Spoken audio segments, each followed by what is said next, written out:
registro da vida é parcial também, Aline. Bom, a história da vida é filtrada, gente. Nem todo organismo que morre, ele se transforma em um fóssil. O processo natural que acontece com o corpo de um organismo depois que ele morre é esse corpo se decompor, tá? E, bom, aquelas moléculas todas voltarem ao ciclo natural da vida. Vocês lembram de Rei Leão? Quando um leão morre, Simba, ele vira grama, e a grama alimenta o antílope. É o ciclo da vida? É um ciclo sem fim? Pois é. Então, esse seria o ciclo natural de decomposição de um corpo, de um resto orgânico. Mas, às vezes, né, um resto orgânico pode fugir desse processo natural e ser preservado como um fóssil. Vou explicar para vocês. Né? Todo o resto orgânico que resistir ao processo de decomposição, de destruição e for soterrado rapidamente antes dele ser decomposto, ele tem o potencial de virar um fóssil. Por que potencial, Aline? Mesmo soterrado, processos químicos e físicos podem acabar degradando esse material e destruindo ele, e essa informação também se perde. Eu vou precisar de um ambiente físico-químico muito especial para que esses restos orgânicos sejam preservados na forma de fósseis, tá? Então, tem ambientes específicos, como, por exemplo, ambientes com baixo teor de oxigênio, ambientes pouco energéticos, ambientes alcalinos, que favorecem a preservação de restos de organismos.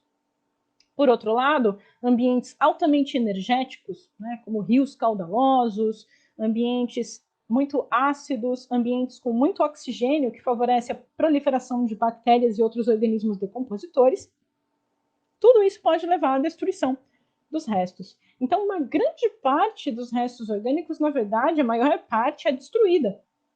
Uma porção ínfima disso é preservada na maneira de fósseis, e é isso que eu tenho para contar a história desse livro. Lembra essa analogia do livro que eu falei? Imagina que os fósseis são as palavras que estão presentes nesse livro.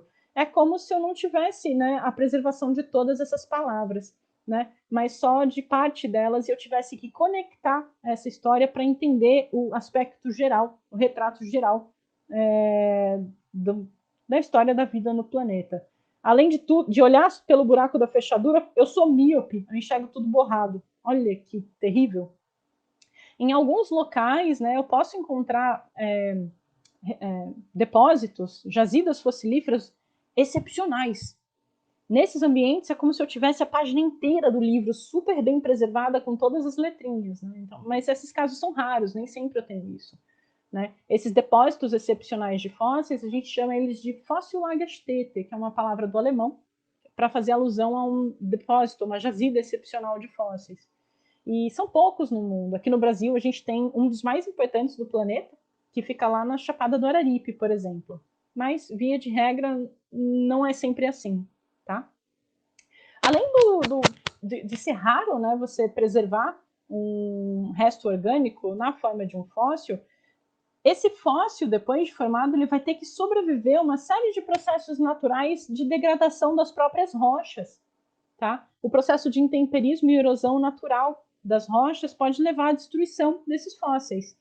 Para que eu tenha acesso a essa informação, necessariamente esse fóssil precisa ser encontrado antes dele ser destruído por esses processos naturais.